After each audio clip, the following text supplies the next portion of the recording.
오늘도 하나님을 예배하시는 모든 분들에게 주님의 은혜가 함께 하시기를 주님의 이름으로 축원합니다.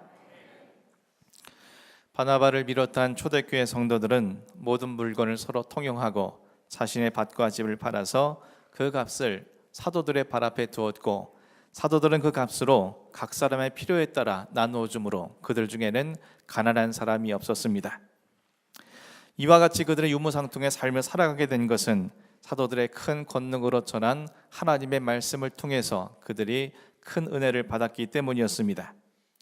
유무상통의 삶을 실현한 것은 큰 은혜를 받은 자답게 더 이상 자신들은 재물을 자신들의 머리 위에 두고 주인 삼아 살아가는 존재가 아니라 오직 하나님만 주인 삼고 살겠노라는 신앙의 고백이었습니다.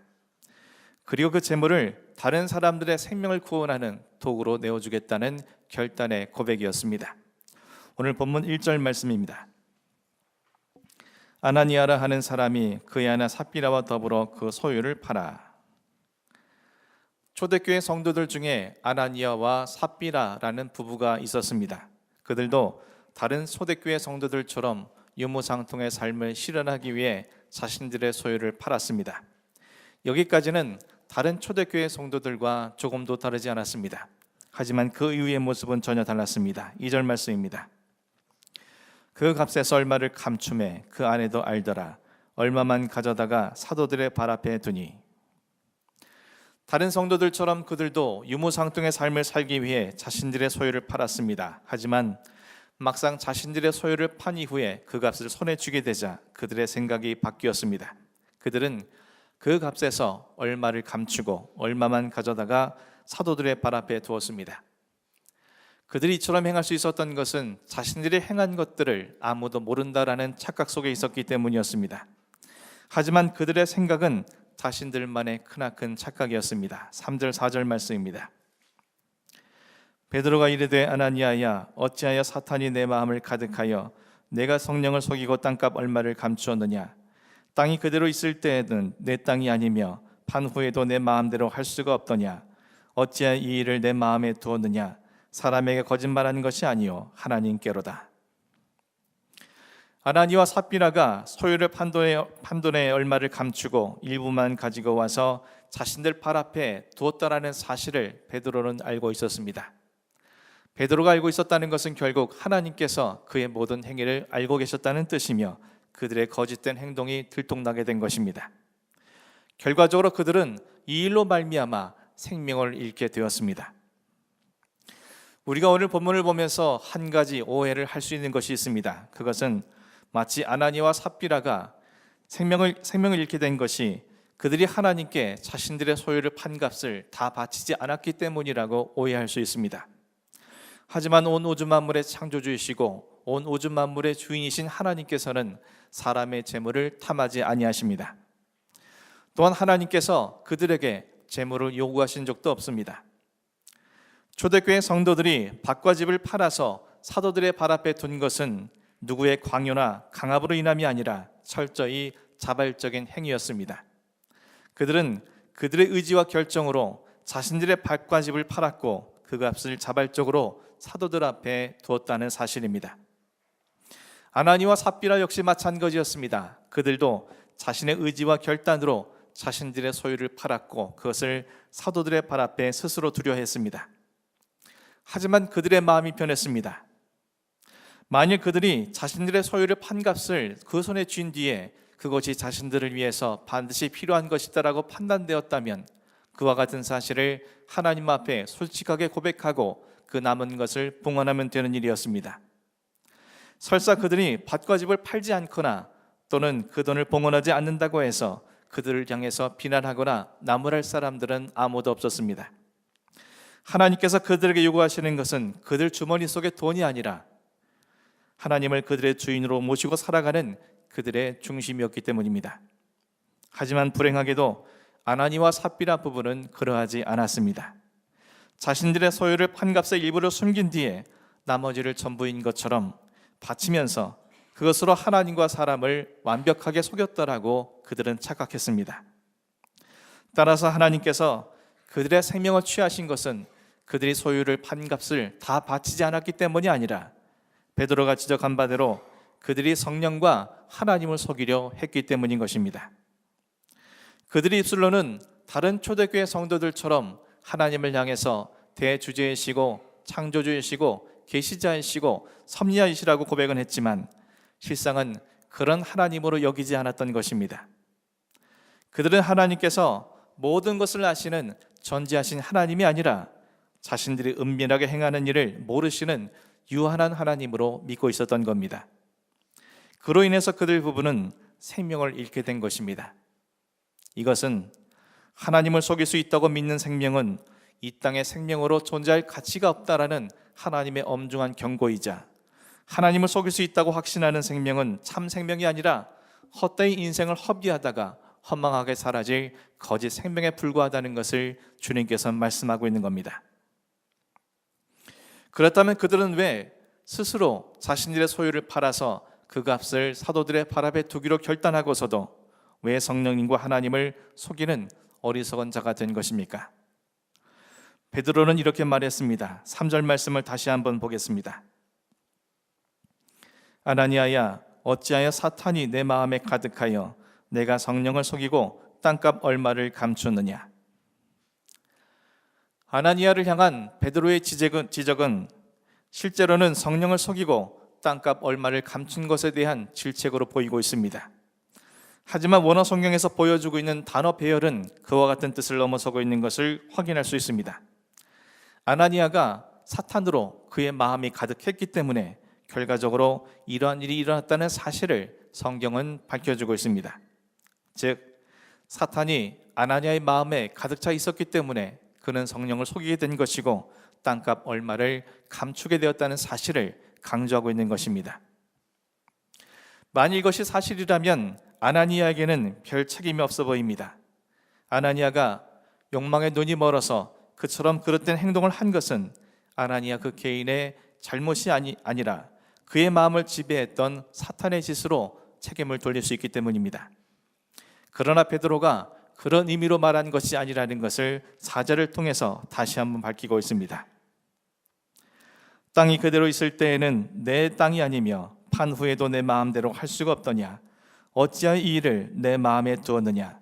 사람에게 거짓말한 것이 아니요 하나님께로다. 베드로는 어찌하여 이 일을 내 마음에 두었느냐고 아나니아를 꾸짖음으로 그 모든 문제의 책임을 아나니아 그 자신에게 있음을 분명히 하고 있습니다. 아나니아가 사탄에게 마음을 빼앗긴 것이 사탄의 책임이 아니라 스스로 자기 마음을 사탄에게 내어준 결과가 오늘 이와 같이 나타난 것이고, 이 모든 것의 책임이 아나니아에게 있음을 베드로는 분명히 하고 있습니다. 요한 1서 5장 18절 말씀에서는 우리에게 이렇게 증언해 주고 있습니다. 하나님께로부터 난 자는 다 범죄하지 아니하는 줄을 우리가 아노라. 하나님께로부터 나신 자가 그를 지키심에 악한 자가 그를 만나지도 못하느니라. 여기에서 하나님으로부터 나신 자는 예수 그리스도를, 악한 자로부터 난 자는 사탄을 뜻합니다. 사도 요한은 참된 그리스도인은 예수 그리스도께서 지키심으로 사탄이 그를 만질 수 없다라고 증언하고 있습니다. 사탄은 결코 아무나 공략하는 것이 아닙니다. 예수 그리스도께서 이 땅에 오셔서 공생애를 시작하시기 전에 가장 먼저 행하신 일이 광야에서 자신을 공략하는 사탄을 제압하는 일이었습니다. 따라서 사탄을 제압하신 예수 그리스도 안에 있는 사람들은 사탄이 그에게도 범접조차 못하는 그런 은혜를 입게 되는 것입니다. 사탄의 공략 대상은 언제나 그 마음이 욕망으로 가득 찬 인간이었습니다. 사탄에게 욕망을 가진 사람이란 가장 좋은 먹잇감이었습니다. 왜냐하면 인간의 욕망이야말로 가장 손쉽게 인간을 파멸시킬 수 있는 길이며 가장 확실한 도구였기 때문입니다. 그래서 인간과 욕망과 사탄의 관계는 불가분의 관계에 있습니다. 인간의 욕망이 난무하는 곳에는 언제나 사탄이 역사하고, 사탄이 역사하는 곳에는 언제나 인간의 욕망의 노예로 전락하고 맙니다. 결국 인간의 욕망이 스스로 사탄을 자신에게 불러들인 것입니다. 이것이 베드로가 아나니아를 향해서 어찌 이 일을 내 마음에 두었느냐고 꾸짖는 이유였습니다. 아나니아의 마음속에 사탄이 가득했던 것은 욕망의 눈이 먼 아나니아가 스스로 사탄을 불러들였기 때문이었습니다. 그로 인해 그들은 하나님과 성령님을 속이려는 큰 죄를 범하게 되었고, 그래서 아나니와 삽비라가 생명을 잃게 된 것입니다. 그리고 이것은 욕망에 찬 인간은 스스로 사탄을 불러들일 뿐만 아니라 그 사탄에 의해서 자신의 생명마저 누락질 당한다는 사실을 우리에게 분명하게 말해주고 있습니다. 사랑하는 성도 여러분, 우리를 죄와 사망에서 구원하시기 위해 십자가의 모든 고통을 감당해 주신 예수 그리스도의 은혜를 묵상하며 지키는 사순절 5번째 주일을 맞은 오늘, 저와 여러분 모두가 아나니와 삽비라처럼 사탄에게 마음을 빼앗기는 어리석은 자가 되지 않기를 주님의 이름으로 간절히 축원합니다. 어떻게 하면 사탄에게 우리의 마음을 빼앗기지 않을 수 있습니까? 사탄을 상징하는 뱀이 여자를 유혹할 때 처음부터 직접적으로 선악과를 따먹으라고 말하지 않았습니다. 처음 사탄은 여자에게 하나님의 말씀을 의심하도록 심어주었습니다. 하나님이 참으로 너희에게 동산 모든 나무의 열매를 먹지 말라 하시더냐. 사탄은 여자에게 하나님의 말씀 그대로 전한 것이 아니라 거짓을 섞어서 전하게 됩니다. 참으로 라는 사탄의 표현은 말씀에 굳건히 서 있지 못한 여자에게 혼란을 주었고, 그 혼란은 그대로 적중했습니다. 이에 여자는 사탄의 계략에 넘어가 이렇게 말했습니다. 동산 나무의 열매를 우리가 먹을 수 있으나 동산 중앙에 있는 나무의 열매는 하나님의 말씀에 너희는 먹지도 말고 만지지도 말라, 너희가 죽을까 하노라 하셨느니라. 하나님께서 사람에게 선악과를 먹지 말라 하셨지 말씀 만지지도 말라고 말씀하신 적은 없습니다. 하나님께서는 반드시 죽는다라고 말씀하셨지 죽을까 하노라라고 말씀하신 적이 없습니다. 사탄에 의해 혼란을 겪게 된 여자는 결국 하나님의 말씀을 의심하고 왜곡하게 되었습니다. 그러자 이번에 사탄은 하나님을 의심하도록 유혹했습니다. 너희가 결코 죽지 아니하리라. 너희가 그것을 먹는 날에는 너희 눈이 밝아져 하나님과 같이 되어 선악을 알 줄 하나님이 아심이니라. 사탄은 하나님께서 마치 사람들이 하나님과 대등한 관계가 되는 것을 싫어하시는 탐욕스러운 분으로 의심하게 했습니다. 그러자 하나님에 대한 의심에 사로잡힌 여자는 하나님과 같이 되려는 욕망에 빠지게 되었고, 단 한 번도 먹고 싶어 하지 않았던 선악과가 먹음직도 하고 보암직도 하고 지혜롭게 할 만큼 탐스럽게 보였으며, 결국 결코 먹어서는 안 될 선악과를 따먹었습니다. 그리고 자신의 남편에게도 주어 먹게 했습니다. 그들은 모든 것을 아시는 하나님께서 자신들이 은밀한 가운데 행한 일들을 모르고 계실 것이라고 착각했으며, 모든 것을 아시는 하나님 앞에 자신들을 숨길 수 있다라고 착각했습니다. 그들은 결국 영원한 존재에서 죽을 수밖에 없는 존재로 전락하고 말았습니다. 말씀에 대한 의심이 초래한 돌이킬 수 없는 일이었습니다. 예수님은 사탄의 모든 시험을 말씀으로 이기셨습니다. 말씀에 대한 확고한 선포가 사탄의 공격을 무력화시켰습니다. 초대교회 성도들이 자신들의 모든 소유를 팔아서 사도들의 발 앞에 두기에 앞서 왜 아나니와 삽비라처럼 순간적인 갈등을 하지 않았겠습니까? 왜 그들이라고 잠깐 욕망에 빠지지 않았겠습니까? 그럼에도 불구하고 그들이 아나니와 삽비라처럼 행하지 않을 수 있었던 것은 사도들을 통해서 선포된 하나님의 말씀에 대한 굳건한 믿음과, 그리고 자신들의 생명과 삶을 주관해 주시고 책임져 주실 하나님에 대한 확고한 믿음 때문이었습니다. 자신들의 생명을 갖고 살아가게 되는 것은 자신들 손에 쥐고 있는 돈 때문이 아니라 오직 하나님의 손에 자신들이 쥐어져 있을 때에만 비로소 그들의 모든 삶이 하나님 안에서 영원한 생명으로 승화될 수 있다는 것을 말씀을 통해 깨닫고 믿게 되었기 때문이었습니다. 하지만 말씀을 믿지 못한 아나니와 삽비라는 죽음에 이르는 죄를 저지르게 되었던 것입니다. 즉 말씀에 대한 확실한 믿음이 사탄으로부터 내 마음을 지킬 수 있는 길이라고 말씀은 우리에게 가르쳐주고 있습니다. 성경 속에서 또 하나의 길을 찾게 됩니다. 다윗은 왕이 반드시 참여해야 하는 거룩한 전쟁에 출전해야 했습니다. 하지만 요압과 부하들만을 전쟁터에 보낸 채 그는 자신의 예루살렘 궁전에 그대로 머물러 있었습니다. 그가 있어야 할 곳은 하나님을 위해 싸워야 하는 거룩한 전쟁터이어야 하지만 그는 자신이 있어야 할 자리에 없었던 것입니다. 또 다윗은 저녁 때 왕궁 옥상을 거닐다가 밧세바가 목욕하는 것을 보았습니다. 잠깐 어쩔 수 없이 본 것이 아니라 지속적으로 그리고 유심히 그 여인을 목욕하는 것을 훔쳐보았으며 심히 아름답다라고 생각을 했습니다.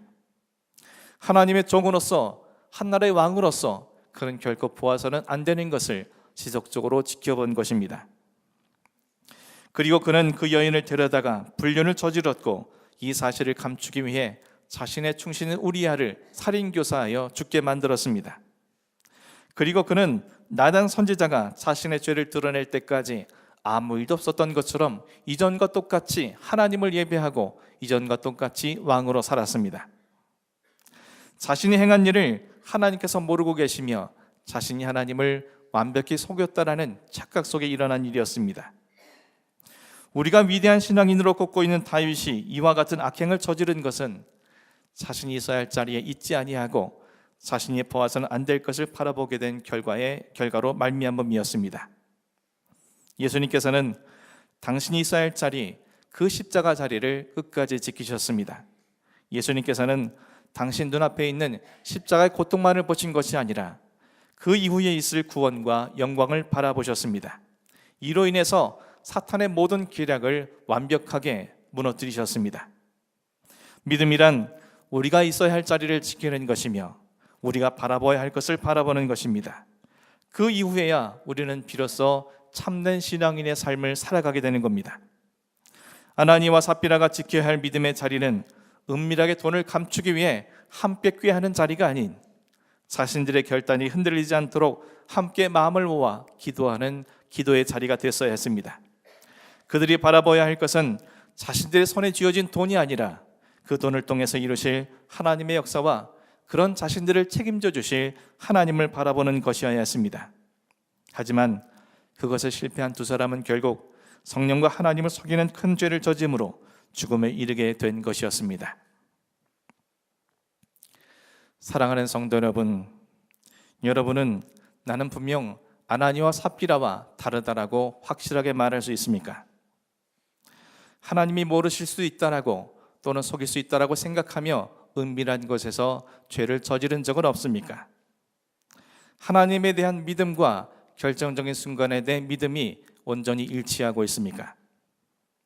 사탄이 우리의 마음을 밀가 부르듯이 언제나 유동시키고 있는 것은 아닙니까? 사탄이 우리의 마음을 빼앗지 못하도록 사탄의 모든 시험을 이겨내신 예수 그리스도 안에 거함으로 저 여러분이 사탄이 만지지도 범접하지도 못하게 하시는 주님의 은혜를 경험할 수 있기를 주님의 이름으로 간절히 축원합니다. 이를 위해서 하나님을 주인 삼은 우리에게 약속해 주신 하나님의 모든 말씀이 책 속에 기록된 활자가 아니라 분명하고 확실하게 우리에게 주신 하나님의 약속의 말씀인 것을 작은 의심도 하지 않고 온전히 믿을 수 있는 귀한 믿음의 사람이 되기를 간절히 소원합니다.